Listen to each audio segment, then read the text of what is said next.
बहुत बहुत नमस्कार दोस्तों। आपका दोस्त यश सिंह बोल रहा हूँ दोस्तों मैं आशा करता हूँ आप सभी बहुत अच्छे होंगे। देखिए दोस्तों, आज मैं आपके सामने जाहिर कर देता हूँ और आप भी नोट कर लीजिए कि भारत में जितने भी अवसरवादी पार्टियां हैं उनकी एक लिस्ट जो मैं आपके सामने रख रहा हूँ उसको आप देखिए और आपके साथ में विचार विमर्श करता हूँ। इसे ध्यान से सुनिए दोस्तों।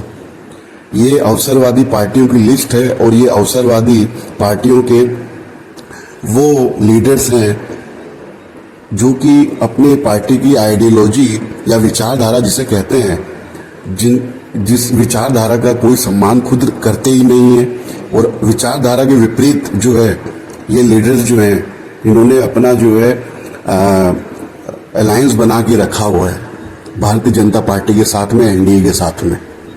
अब दोस्तों ऐसा है कि जब मैं इन लीडर्स को या इन पॉलिटिकल पार्टीज को अवसरवादी कहता हूं तो ये पॉलिटिकल पार्टी या इन पार्टियों के लीडर्स या फिर इन पार्टियों के जो फॉलोअर्स हैं या मानने वाले हैं वह नाराज बिल्कुल भी ना हो दोस्तों। नाराज इसलिए ना हो क्योंकि हम जो है इन पॉलिटिकल पार्टीज को न तो भ्रष्ट कह रहे हैं, न हम दोगला कह रहे हैं, न हम करप्ट कह रहे हैं। हम कह रहे हैं कि भारत में जो अवसरवादी पॉलिटिकल पार्टियां हैं उनकी लिस्ट हम बता रहे हैं आपको, ठीक है। अब अवसरवादीपन जो इन्होंने दिखाया, अवसरवादी बनने का जो इन्होंने कार्य किया है, ठीक है, तो वो तो इन्होंने जो किया है वही सत्य है, वही हम आपके सामने रख रहे हैं। अब इनके अवसरवाद की वजह से अगर इनको नीचा देखना पड़े भारतवर्ष में, ठीक है, और इनको ऐसा लगे कि इस अवसरवादी ये जो इनका अवसरवादिता जो इन्होंने दिखाई है इससे इनकी नीचता हो रही है, ठीक है, इससे इनका जो है इमेज खराब हो रही है, इनकी इमेज डेंट हो रही है, तो इसमें दोस्तों हम तो कुछ कर नहीं सकते। इन्होंने जैसा अवसरवादीपन दिखाया है वही हम आपको बता रहे हैं। अब इनका अवसरवादीपन जो है उसकी वजह से अगर इनकी इमेज खराब होती है, अगर इनको ऐसा लगता है कि हम इनकी इमेज खराब कर रहे हैं, इन्होंने जो ये कार्य किया है उसको सत्यता उसकी बताकर अगर इनको लगता है कि हम इमेज खराब कर रहे हैं तो वो इनकी गलती होगी दोस्तों।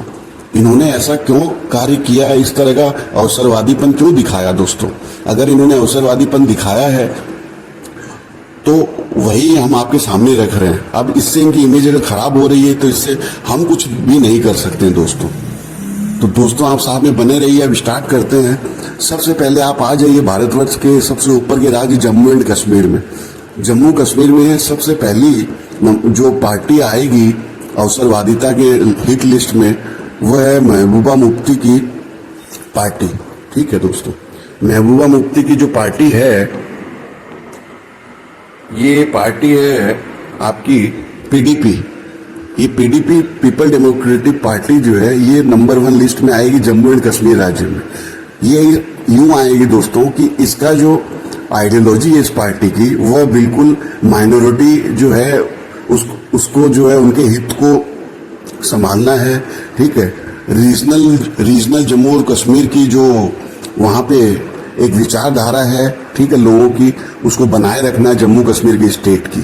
लेकिन ये इतनी बड़ी अवसरवादी पार्टी निकली है दोस्तों जिसने माइनॉरिटीज के अपने आइडियोलॉजी को ताक पर रख के जम्मू कश्मीर के हित को ताक पर रख के इस पीडीपी पार्टी ने, महबूबा मुफ्ती की पार्टी ने हाथ मिलाया भारतीय जनता पार्टी के साथ। अब आप बताइए, भारतीय जनता पार्टी तो बिल्कुल जो आप देखते होंगे कि माइनॉरिटीज जो हैं भारतवर्ष में, यानी कि जो मुस्लिम्स हैं, उनको कितना स्नेह सम्मान देती है वो तो आपको भी पता है और हमें भी पता है, पूरे विश्व को पता है। तो इसके बावजूद ये जो पीडीपी पार्टी है महबूबा मुफ्ती की, ये अपने आप को ये आइडियोलॉजी बताती है माइनॉरिटीज के हित को रक्षा करने वाली, जम्मू कश्मीर के हित को रक्षा करने वाली। ये किस बिना पे हाथ मिला लेती है भारतीय जनता पार्टी के साथ जब इसने सरकार बनाई थी, आपको याद होगा जम्मू कश्मीर में, तो वह तो आपको इसी पार्टी से पूछना पड़ेगा। तो ये जम्मू कश्मीर की पार्टी है जिसे हमने पहले पायदान पे डाला है। फिर आ जाइए आप पंजाब में आप देख लीजिए अकाली दल है पार्टी। अब ये अकाली दल इस तरह की पार्टी है जो पंजाब के हितों को जो है संभालना, वहाँ के किसानों को संभालना, ठीक है, वहाँ की जो लोकल लोकल जो परिस्थितियां उसे संभालने के लिए इस पार्टी का गठन किया गया था, अकाली दल का। अब अकाली दल ये जो पार्टी है, कितने सालों तक भारतीय जनता पार्टी के साथ में मिलकर इसने एनडीए में भी जो है अपना साथ निभाया भारतीय जनता पार्टी के साथ, और कितने समय तक ये पंजाब में भी रही बीजेपी के साथ और समर्थन करती रही, ये तो आपको पता ही है। जब बीजेपी ने खुलकर और एनडीए ने खुलकर जब किसानों के साथ में त्रासदी की और किसानों के ऊपर घोर अत्याचार किया, तब जाकर इस पार्टी को, अकाली दल जो पार्टी, इसको समझ में आया कि अगर ये बीजेपी के साथ और एनडीए के साथ में मिली रही तो इनकी जो पंजाब में जमीन है वो बिल्कुल साफ हो जाएगी, और किसान जो है या पंजाब के लोग जो है इनके विरुद्ध में हो जाएंगे, विद्रोह कर देंगे इस पार्टी के विरोध में। इस बात को देखते हुए, इस पॉइंट को देखते हुए अकाली दल ने अपना हाथ हटाया, अपना सपोर्ट हटाया एनडीए से और बीजेपी से दूर हुई। नहीं तो ये बिल्कुल बराबर जो है मलाई खाती रही भारतीय जनता पार्टी एनडीए के साथ में काम करते हुए, केंद्र में भी और पंजाब में भी। तो ये अवसरवादी पार्टी है आपके पंजाब की, इसे आप नोट कर लीजिए। इसके बाद में आप आ जाइए दोस्तों हरियाणा में। अब हरियाणा में जो है सबसे जबरदस्त अवसरवादी पार्टी है वह आपकी है दुष्यंत चौटाला की, जेजेपी पार्टी जिसे कहते हैं। अब ये जेजेपी पार्टी जो है, इसके बारे में मैं आपको बताता हूं कि जब इसने चुनाव लड़ा था पिछली बार, इसका गठन हुआ 4-5 साल पहले, तो 5 साल पहले ही इसका गठन हुआ है। पिछले जब चुनाव हुए थे हरियाणा में, तो इस पार्टी ने चुनाव लड़ा ये बताकर कि ये बीजेपी के खिलाफ में उतरे थे दोस्तों, ठीक है। और इस वजह से जो है इन्हें वोट मिला आम जनता से, आम लोगों से हरियाणा में। लेकिन इन्होंने अपने जो बात जो है जिसे कहते हैं थूक कर चाटना, इन्होंने वोट लेके जनता को मूर्ख बनाया और बना के उस बीजेपी के साथ ही शामिल होकर सरकार चलाई है पिछले 5 वर्षों तक, जिनके विरुद्ध में इन्होंने खड़े होकर वोट मांगे थे जनता से और इन्हें भर भर के वोट भी मिले थे, ठीक है दोस्तों। तो ये खुद जो है अपनी बातों पे कायम न रहकर इन्होंने उस बीजेपी से हाथ मिला लिया जिनके विरुद्ध में खड़े हुए थे हरियाणा में। तो सबसे पहली तो बात ये हुई इस पार्टी की। दूसरी, जब किसान आंदोलन इतना बड़ा हुआ जहां पे कितने हरियाणा के किसान भी जो है पंजाब के किसानों के साथ में धरना प्रदर्शन करते थे 3 काले कानूनों के विरुद्ध में, तभी ये जेजेपी पार्टी यानी कि दुष्यंत चौटाला ही डिप्टी चीफ मिनिस्टर बन के बैठे हुए थे हरियाणा में, और इन्होंने एक बार भी कभी भी किसानों के समर्थन में अपना जो है समर्थन जाहिर नहीं किया। बीजेपी जिसके साथ ये सरकार चला रहे थे दुष्यंत चौटाला, इन्होंने एक बार भी खुलेआम जो है अपना जो विरोध नहीं जताया बीजेपी से, एनडीए से, कि भाई आप जो है हमारे किसानों के साथ में इस तरह की बर्बरता क्यों कर रहे हैं, ठीक है। किसान आंदोलन को इस तरह से क्यों आप दबा रहे हैं, इस तरह से लाठीचार्ज, आंसू गैस छोड़ना, इस तरह से अत्याचार क्यों कर रहे हैं हमारे किसानों पर, हमारे हरियाणा के बहन भाइयों पर, हमारे हरियाणा के बच्चों पर, ठीक है। एक बार भी दुष्यंत चौटाला ने, जेजेपी ने नहीं कहा, अपोज नहीं किया बीजेपी का न एनडीए का, और आराम से अपनी सरकार जो है चलाते रहे हरियाणा में, और पद और अपना जो है पावर जो है उसको अपना जिसे कहते हैं कि भोगते रहे वहां बैठकर हरियाणा में। तो ये बहुत ही गलत छवि इनकी पेश हुई है हरियाणा में दुष्यंत चौटाला की और जेजेपी पार्टी की दोस्तों। तो ये बिल्कुल अवसरवादिता का जिसे कहते हैं इन्होंने पराकाष्ठा कर डाली भारतवर्ष में, ठीक है दोस्तों। तो ये तो हुई हरियाणा की बात। और फिर आप आ जाइए राजस्थान की वो पॉलिटिकल पार्टी जो अवसरवादिता में अपना नाम लिखवा चुकी है। ये है आपकी पार्टी हनुमान बेनीवाल की आरएलपी पार्टी। अब दोस्तों ये हनुमान बेनीवाल की आरएलपी पार्टी ये भी उसी तरह की पार्टी है जैसे अकाली दल पंजाब की पार्टी आप देख रहे हैं। जब आरएलपी और ये हनुमान बेनीवाल की पार्टी है, इसने अपना मुख तब मोड़ा भारतीय जनता पार्टी से, एनडीए से, जब इसमें दिखाई दे रहा था कि इनकी जो है जमीन साफ हो जाएगी राजस्थान से अगर इन्होंने किसानों को सपोर्ट नहीं किया, किसान के मुद्दों पर नहीं बोला। लेकिन जब तक ये जितने दिन तक हो सके तब तक इन्होंने जो है भारतीय जनता पार्टी के साथ में और एनडीए के साथ में मिलकर, ठीक है, उनके सपोर्ट से खूब आराम से जो है अपना पद प्रतिष्ठा इस पार्टी ने पाया है, ठीक है।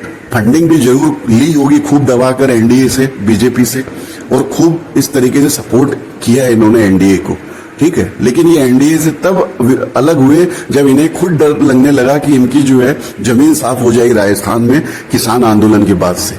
तो दोस्तों ये भी जो पार्टी है ये भी कोई दूर से धुली हुई नहीं है, ये पूरी की पूरी अवसरवादिता में लिप्त पार्टी है। हनुमान बेनीवाल की पार्टी जो आरएलपी के नाम से चलती है आपके राजस्थान में। अब जाके भले ये कहे कि ये कांग्रेस के साथ में ये चुनाव लड़ी, क्योंकि कांग्रेस के साथ में भी चुनाव इसलिए लड़े कि इन्हें साफ फायदा दिखाई दे रहा था कि शायद इस बार कांग्रेस जो है रिपीट हो राजस्थान में। अशोक गहलोत के जो अच्छी जो स्कीम्स रहे, पॉलिसी रहे अशोक गहलोत सरकार में, कांग्रेस सरकार जो बहुत अच्छी चली, उसको देखते हुए और किसान आंदोलन का जो आपने माहौल देखा था, इन सबको देखते हुए तब जाके कांग्रेस के साथ में आके मिली है दोस्तों। यानी कि अपने फायदे के लिए ये पार्टी चलती है, हनुमान बेनीवाल वाली आरएलपी। इसे कोई लेना देना नहीं है आपके किसानों के मुद्दों से, किसानों के आंदोलन से। क्योंकि अगर इन्हें अगर लेना देना होता दोस्तों तो ये कभी भी बीजेपी से जाके नहीं जुड़ते, क्योंकि ये पार्टी अपने आप को किसानों को हितैषी बताती है। और ये जो है जिसे कहते हैं कि सेंट्रल लेफ्ट सेंट्रिक पार्टी है आइडियोलॉजी इसकी। तो ये किस बिना पे बीजेपी के साथ में ये कई बहुत देर तक बनी रही, ये तो ये पार्टी खुद बता सके है दोस्तों। और आज भी अगर ये ओपोजिशन के साथ में आई है तब भी अपने फायदे के लिए ही आई है दोस्तों, इसमें कहीं भी दो राय नहीं है। अब आप आ जाइए दोस्तों राजस्थान से उत्तर प्रदेश में। अब उत्तर प्रदेश में दोस्तों सबसे पहली पार्टी है अनुप्रिया पटेल की अपना दल। ये अपना दल जो है दोस्तों ये कुर्मी दलित पार्टी के नाम से अपने आप को बताती है। अब ये कुर्मी और दलित पार्टी यानी कि किसानों की पार्टी अपने आप को बताती है अपना दल, ठीक है। ये अनुप्रिया पटेल की अब ये किस हिसाब से पिछड़ों की पार्टी है, हाँ, अपने आप को जो ये किसानों की पार्टी, कुर्मियों की पार्टी किस हिसाब से कहती है अपनी आइडियोलॉजी को, ये तो आपको भी समझ में नहीं आएगी दोस्तों। ये तो बीजेपी के साथ में मिलकर सरकार में बैठी हुई है उत्तर प्रदेश में दोस्तों। तो बताइए ये अपना दल की नाम की पार्टी, इसे आप नोट कर लीजिए दोस्तों। उसके बाद में आपकी है जैन सिंह की आरएलडी। ये जैन सिंह वही है दोस्तों जो कि पोते हैं आपके चौधरी चरण सिंह आपको पता ही है, जो भारतवर्ष में जो है किसानों के मसीहा कहे जाते हैं, किसानों की आवाज जिसे कहा जाता है, किसानों की पहली आवाज अगर भारत में अगर किसी नेता को कहा जाता है तो वो चौधरी चरण सिंह थे दोस्तों। और चौधरी चरण सिंह की पार्टी यानी कि चौधरी चरण सिंह के ये पोते हैं जयंत चौधरी। ये जयंत चौधरी जो है किसान आंदोलन के समय भी जो है अब किसानों के सपोर्ट में रहे। और आपको आपने देखा होगा ये जो है भारतीय जनता पार्टी के साथ में इस बार जुड़ गए जाकर दोस्तों। इन्होंने किस तरीके से अपनी भद्द पीठ ली है उत्तर प्रदेश में, वो तो आपने चुनाव में देख लिया होगा दोस्तों। तो इन्होंने अवसरवादिता दिखाकर न कि अपने पार्टी की छवि खराब की, पूरे उत्तर प्रदेश में जो है जनता ने जो इन पर विश्वास किया था, किसानों ने विश्वास किया था कि ये किसानों की हितैषी पार्टी है। क्योंकि जयंत चौधरी जो है वो चौधरी चरण सिंह के पोते हैं जो किसानों की आवाज माने जाते हैं। जो अजीत सिंह के जो बेटे हैं जो वो भी जो है फार्मर लीडर माने जाते हैं, उनके ये सुपुत्र होकर किस बिना पर बीजेपी के साथ में मिलकर आज एनडीए में बैठे हुए हैं वो तो ये खुद ही बता सकते हैं दोस्तों। इनके अलावा तो और तो कोई बता भी नहीं सकेगा। तो ये इतने बड़ा अवसरवादिता इन्होंने दिखाया दोस्तों। फिर आप दूसरी नेक्स्ट पार्टी में आ जाइए, उत्तर प्रदेश की है ये ओम प्रकाश राजभर की पार्टी है दोस्तों।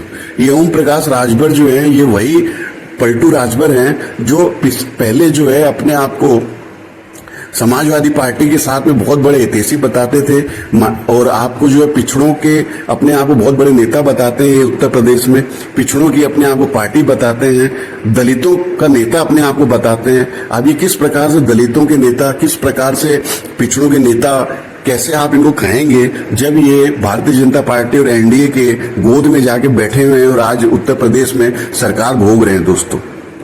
ये किस प्रकार से कहेंगे अपने आप को पिछड़ों के नेता, ओबीसी के, पिछड़ों के, एससी एसटी के, माइनॉरिटीज के नेता कैसे कहेंगे दोस्तों जब ये जब ये जो है सपोर्ट भी नहीं कर रहे हैं आज की डेट में, जो राहुल गांधी जो कह रहे हैं कि भाई जो जितने भी जातियां हैं उनका जो है एक पूरे भारतवर्ष में एक जिसे कहते हैं कि एक स्टेटिस्टिक्स बनाना चाहिए, पूरे नोटिंग होनी चाहिए कितने लोग भारत में ओबीसी है, कितने लोग एससी हैं, कितने लोग एसटी के हैं, ठीक है, इसकी जो है गणना होनी चाहिए भारतवर्ष में। तो इसको तो ये सपोर्ट ही नहीं कर रहे हैं दोस्तों। ये किस प्रकार से अपने आप को पिछड़ों के नेता बताते हैं, पिछड़ों की राजनीति करते हैं, ये इसके ऊपर भी प्रश्न चिन्ह लगता है दोस्तों, क्योंकि इन्होंने ऐसी अवसरवादिता दिखाई है।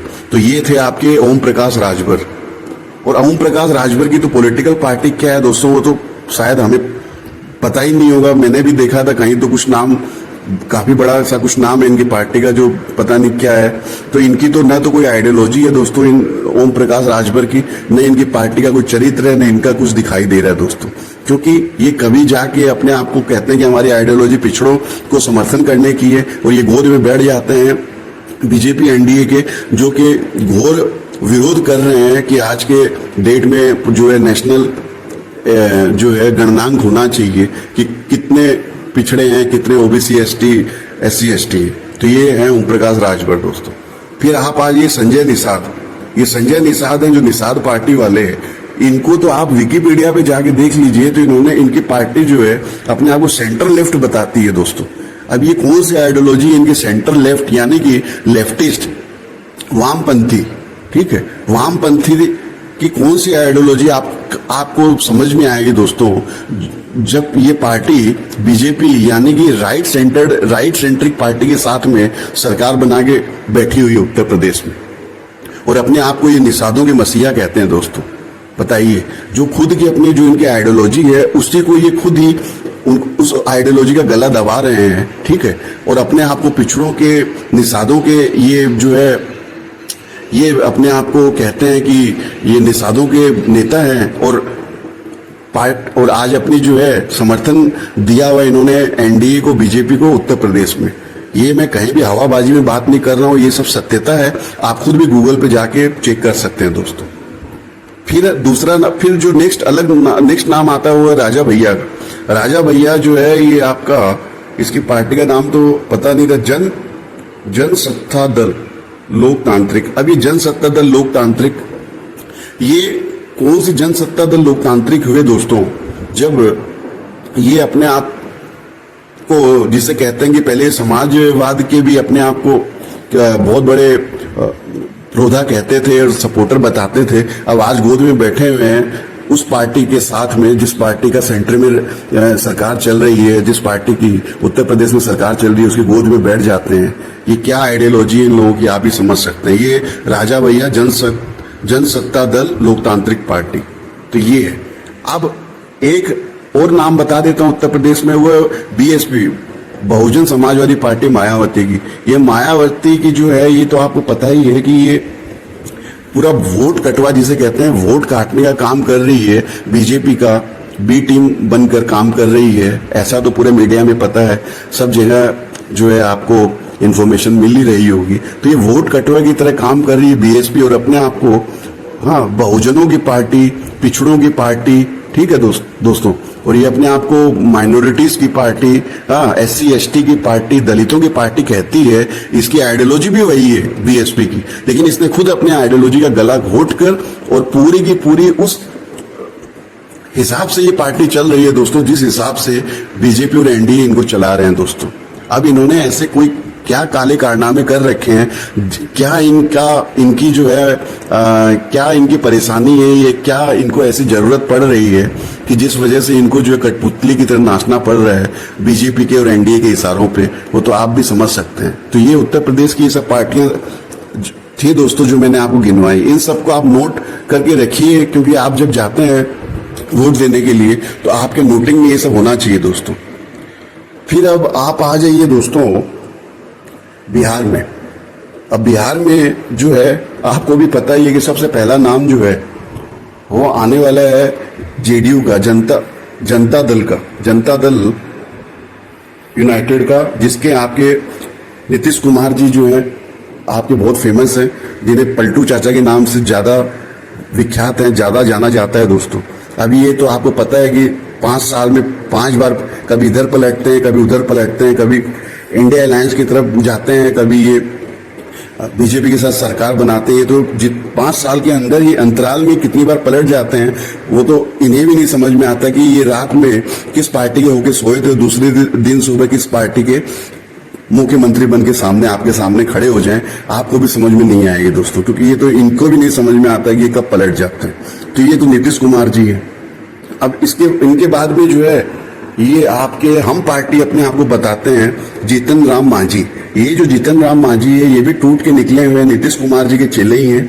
उनकी पार्टी से टूट कर निकल के इन्होंने अपनी अलग पार्टी बनाई, हम पार्टी। अब ये जो है ये भी इसी तरह के दूसरे पलटू राम है बिहार के, जो आज जो है एनडीए के साथ में है और अपने आप को ये पिछड़ों का जो मसीहा बताते हैं, पिछड़ों की राजनीति ये करते हैं। अब ये भी आप समझिए किस प्रकार के पिछड़ों की कौन सी राजनीति करते हैं दोस्तों, ये जहां पे ये राइटिस्ट पार्टी को सपोर्ट करते हैं दोस्तों। ये किस तरीके से अपने आप को पिछड़ों के नेता बताते हैं, पिछड़ों की पार्टी बताते हैं, वो तो आप इनसे ही प्रश्न कर सकते हैं। तो ये हम पार्टी वाले हैं, ये आपके जीतन राम मांझी। फिर आपका ये पासवान वाला गुट, ये पासवान वाला जो गुट है बिहार में, ये पासवान वाली जो पार्टी है, आरएलपी है शायद नाम, या पता नहीं क्या नाम है इनका। तो ये जो पार्टी है पासवान वाली पार्टी, आरएलपी नहीं शायद कुछ और नाम है, आप बताइए कमेंट सेक्शन में। तो पासवान जो है ये तो खुद ही शुरू से ही जब से इनकी पॉलिटिक्स चली है तब से ये कभी एनडीए की तरफ में रहे, कभी यूपीए की तरफ रहे। यूपीए जो थी पहले कांग्रेस की के अंतर्गत। तो ये जो है दल बदलू हमेशा इधर उधर रहते ही हैं। अब इनकी पार्टी का भी 2 फाड़ हो चुका है। एक चाचा जो है पासवान उनके पास, एक भतीजा पासवान जो है उसके पास आधी पार्टी हो गई है। अब ये मिले हुए हैं, आज भी एनडीए के गोद में बैठे हुए हैं और बिहार में भी वैसे ही इनका हालचाल है। तो इनका जो ये पिछड़ों की अपने आप को मसीहा बताते हैं, पिछड़ों की राजनीति करते हैं, ये किस प्रकार से कौन सी लेफ्टिस्ट राजनीति करते हैं, कौन से ये सेक्युलरिज्म की राजनीति करते हैं, किस प्रकार की राजनीति करते हैं, वो तो आपको भी समझ में नहीं आएगा दोस्तों। क्योंकि ये जब बैठ जाते हैं बीजेपी और एनडीए की गोद में तब तो प्रश्न चिन्ह तो लग ही जाता है दोस्तों। तो ये बिहार की बात रही। अब फटाफट कर लेते हैं झारखंड की बात दोस्तों। अब झारखंड में देखिए एक पार्टी का नाम नोट करिए, मुझे भी ध्यान में नहीं था, ऑल झारखंड स्टूडेंट यूनियन। ठीक है, ऑल झारखंड स्टूडेंट यूनियन, ये आपके सुदेश महतो। अब ये सुदेश महतो अपने आप को ऑल झारखंड स्टूडेंट यूनियन नाम ही इनका पार्टी का ये है, और स्टूडेंट्स को का मसीहा बताने वाले ये अपने आप को और समर्थन करते हैं उस एनडीए का, उस बीजेपी का, जिसके अंतर्गत 2014 के बाद से स्टूडेंट्स को नौकरियां जो है मिलनी बंद हो गई हैं। सरकारी जितने भी उपक्रम है, सरकारी नौकरियां जो हैं बिल्कुल फुल स्टॉप लगा हुआ है आज की डेट में एनडीए की गवर्नमेंट के अंतर्गत। ठीक है, कहीं सरकारी भर्तियां नहीं निकाल रहे हैं, सरकारी भर्तियां अगर निकालते हैं उनका रिजल्ट नहीं निकालते ये सरकार, मोदी सरकार, एनडीए की सरकार। ठीक है, तो ये स्टूडेंट्स को जो नौकरी नहीं दे रही है एनडीए की सरकार सेंटर में बैठ के, उस सरकार को समर्थन कर रहे हैं और अपने पार्टी का नाम इन्होंने रख के रखा हुआ है ऑल झारखंड स्टूडेंट यूनियन। तो ये किस तरह के अवसरवादिता का पराकाष्ठा जो है, पराकाष्ठा जो है उसको दिखाने वाले लोग हैं। अब आप खुद ही समझ लीजिए, students all Jharkhand student union बताने वाले, जिनके स्टूडेंट्स को नौकरी भी नहीं मिल रही है इस एनडीए की गवर्नमेंट में, और ये खुद एनडीए की गोद में बैठे हैं दोस्तों। कितनी बड़ी अवसरवादिता आप देखिए झारखंड में। फिर आप आ जाइए महाराष्ट्र। महाराष्ट्र में तो दोस्तों इतनी बड़ी लिस्ट महाराष्ट्र में, जिसकी लिस्ट तो मतलब आपके सामने में पूरा मैं रख देता हूं, इससे आपको भी ध्यान में रहना चाहिए। अब महाराष्ट्र में देखिए बहुत लंबी चौड़ी लिस्ट है वोट कटुओं की। इसमें आपको पता ही है एनसीपी के दो फाड़ हो चुके हैं, जिसमें अजीत पवार और शरद पवार के अलग अलग गुट। अजीत पवार गोद में बैठ गए हैं मोदी जी की, क्योंकि उनको वॉशिंग मशीन से धुलाई कर दी है मोदी जी ने। फिर आपके जो है शिवसेना से टूट के अलग हो गए शिंदे, उनको भी वॉशिंग मशीन से धुलाई कर दिया है मोदी जी ने, और वो मोदी जी की गोद में बैठ गए हैं। तो ये दो तो मेन है ही। उसके अलावा जो है आप देखिए, मैं बताता हूं आपको, ये आपके SH ये BVA कोई पार्टी है, बहुजन विकास अघाड़ी ये अपने आप को बहुजनों की पार्टी कहती है। इनके 3 एमएलए हैं, ये गोदी में बैठे हुए हैं आपके एनडीए की, और बहुजनों के समर्थक बताते हैं अपने आप। अब बताइए बीजेपी जो अगड़ों की पार्टी है, जो जनरल जो है कैटेगरी उनकी सपोर्टिव पार्टी मानी जाती है, यहाँ बहुजनों का क्या काम बताइए। तो ये बहुजन विकास अघाड़ी करने वाले ये गोद में बैठे हुए हैं एनडीए के। फिर है आपकी PHJSP, ठीक है, ये प्रहर जनशक्ति पार्टी, ये प्रहर जनशक्ति पार्टी जो है ये भी एनडीए के साथ में है। फिर आपकी RSP राष्ट्रीय समाज पक्ष, ये भी एनडीए के साथ में है। फिर आपकी जो है ये MNS तो आपको पता ही, महाराष्ट्र नवनिर्माण सेना। और आपकी फिर आप आ जाइए तो ये सब 3-4 पार्टियां महाराष्ट्र में, ये तो लाइन से जो वोट कटे हुए दोस्तों। तो इन 3-4 पार्टियां जो मैंने आपको महाराष्ट्र में बताया है, और अजीत पवार और आपका जो शिंदे तो शिवसेना से टूट के निकले, ये 4 और 2 6, ये जो 6 पार्टियां हैं ये कंप्लीटली अवसरवादिता की पराकाष्ठा है दोस्तों। इन पार्टियों को आप वोट देते हैं उसके पहले आप जरूर याद रखिए, वोट देने के पहले, कि ये किस प्रकार के अवसरवादी लोग हैं, किस प्रकार के अवसरवादी पार्टियां हैं जो अपनी आइडियोलॉजी है उसको भी ताक पर रख के और बीजेपी की गोद में जाके बैठ जाते हैं। इन्हें कोई चिंता नहीं है अपने क्या इनकी विचारधारा है, किस वजह से ये पार्टी बनाया था, इन्होंने क्यों बनाया था, किनके लिए इनको पॉलिटिक्स करनी है, किनके मुद्दों को इनको जो है समाज में आगे रखना है, ये इन सारी बातों को ताक पर इन्होंने रख दिया है। और बीजेपी के और एनडीए की गोद में आज की तारीख में महाराष्ट्र में सरकार में साथ में बैठे हुए दोस्तों। तो आप जो है महाराष्ट्र की जब चुनाव हो तो आप जरूर याद रखिए इन लोगों को, इन पार्टियों को। फिर अगला जो नंबर है दोस्तों, महाराष्ट्र के बाद में अब कर्नाटक का आ जाता है। कर्नाटक में जेडीएस, ये जेडीएस जो है वही आपके जो है आपके देवेगौड़ा जो है उन्हीं की पार्टी है। ये कभी अपने आप को सेकुलर पार्टी कहती है। अब सेकुलर पार्टी जो है वो बीजेपी के साथ में, आप बताइए बीजेपी कितनी सेकुलर पार्टी है वो तो आपको भी पता होगा, कितनी धर्मनिरपेक्ष है वो तो आपको भी पता होगा। अब ये बीजेपी जो कि हिंदू मुस्लिम पॉलिटिक्स करती रहती है भारतवर्ष में, ठीक है, और माइनॉरिटीज और जो है पिछड़ों के ऊपर में जो पॉलिटिक्स किस प्रकार की करती है आपको पता है दोस्तों। तो इस बीजेपी के साथ में, एनडीए के साथ में जेडीएस अपने आप को सेकुलर कहने वाली पार्टी किस प्रकार से जुड़ी हुई है, ये उनकी अवसरवादिता की पराकाष्ठा ही दिखाती है दोस्तों। तो ये देवेगौड़ा की जेडीएस पार्टी है कर्नाटका की, जो मैंने आपके ध्यान में रखा, आपके याददाश्त के लिए आपके सामने रखा। अब इसके बाद में आप आंध्र प्रदेश में आ जाइए तो आंध्र प्रदेश में भी वाईएसआर कांग्रेस, जगन मोहन रेड्डी की वाईएसआर कांग्रेस पहले गोद में बैठी हुई थी, बीजेपी की बी टीम थी, बीजेपी का फुल सपोर्ट करती थी, वहां से इनको खूब भर भर की फंडिंग मिलती थी और इसी वजह से ये कांग्रेस से अलग होकर इन्होंने अपनी पार्टी बनाई वाईएसआर कांग्रेस और अपनी सरकार वहां जो है बनाई आंध्र प्रदेश में। ठीक है दोस्तों, अब आज के डेट में जब ये हार गए हैं तेलुगु देशम पार्टी से, ये जो चंद्रबाबू नायडू उनकी पार्टी से, तो बीजेपी ने इनको जो पहुंच के अलग करके फेंक दी है। यहां तक कि इनके जो एमपीज हैं उनको भी तोड़ा जा रहा है बीजेपी के द्वारा, ऐसा कहा जाता है। ठीक है, तो ये इनके साथ में कारनामे अब हो रहे हैं, लेकिन इस वाईएसआर कांग्रेस ने भी अपनी अवसरवादिता का पराकाष्ठा दिखाने में कोई कमी नहीं छोड़ी है दोस्तों। उसके बाद में इसी आंध्र प्रदेश की दूसरी पार्टी है, ये आपकी तेलुगु देशम पार्टी, ये चंद्रबाबू नायडू की पार्टी।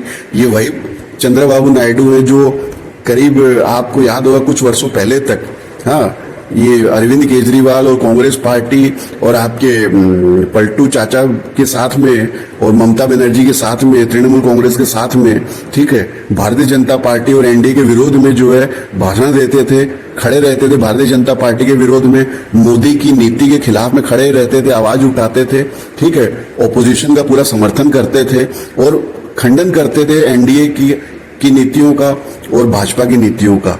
आज ये खुद मोदी जी के गोद में जाके बैठ गए हैं, बीजेपी के गोद में जाके बैठ गए हैं, केंद्र में उनको समर्थन देकर आज भारत में इनकी सरकार चला रहे हैं एनडीए की दोस्तों। अब कितनी बड़ी ये जो अवसरवादिता है आपके सामने में इस तेलुगु देशम पार्टी की और चंद्रबाबू नायडू की, ये तो सत्यता और पूर्ण रूप से आपके सामने में पेश है दोस्तों। तो दोस्तों मैं बार बार यही कह रहा हूं कि जो भी हम बातें आपके सामने रख रहे हैं, ये इन पार्टियों को अच्छी लगे या बुरी लगे, जो भी लगे, अगर इनको लगता है कि इनकी इमेज खराब हो रही है, हमारे इन जो सत्य और प्रमाण जो हमने रखा है आपके सामने, इस वजह से इनकी इज्जत खराब हो रही है, इनकी इमेज जो डायल्यूट हो रही है, तो इनको जो है इस तरह का अवसरवादिता का कार्य करना ही नहीं चाहिए था भारतवर्ष में। ठीक है दोस्तों, इनको जो अपनी आइडियोलॉजी है उसका गला घोटना ही नहीं चाहिए था।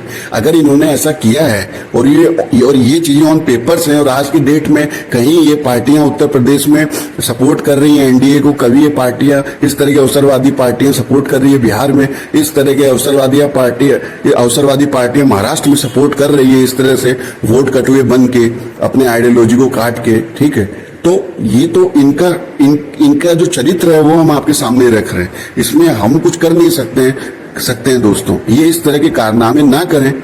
अगर ये इस तरह के कारनामे करेंगे तो वही हम बताएंगे जो इन्होंने किया है। अब इससे इनकी इमेज खराब होती है तो इससे हम क्या कर सकते हैं दोस्तों, आप बताइए।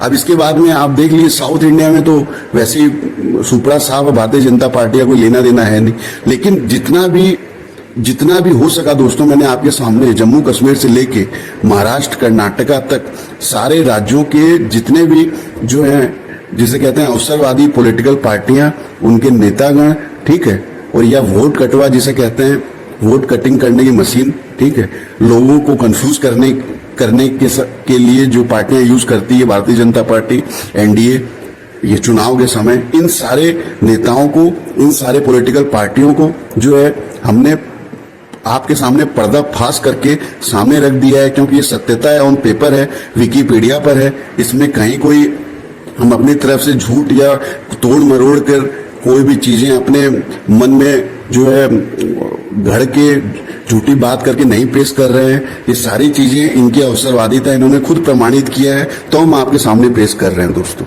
अब दोस्तों इन सारी पार्टियों का नाम आप भी याद रखिएगा जब वोट देने के लिए जाते हैं, और आपका क्या विचार है इन मुद्दों पर, आप भी कृपया अपने विचारों को साझा कीजिए। और आपको विचार अच्छे लगे हों तो कृपया जो है इस मैसेज को और भी अपने दोस्तों से शेयर कीजिए, जिससे उनको जो है रेडी रेकनर जिसे कहते हैं, सिंपली ये लिस्ट ध्यान में पड़ जाए जब भी वो चुनाव देने जाए। आप जुड़े रहते हैं, उसके लिए आपका बहुत बहुत धन्यवाद। आपका दोस्त यश सिंह साइनिंग ऑफ। सत्यमेव जयते।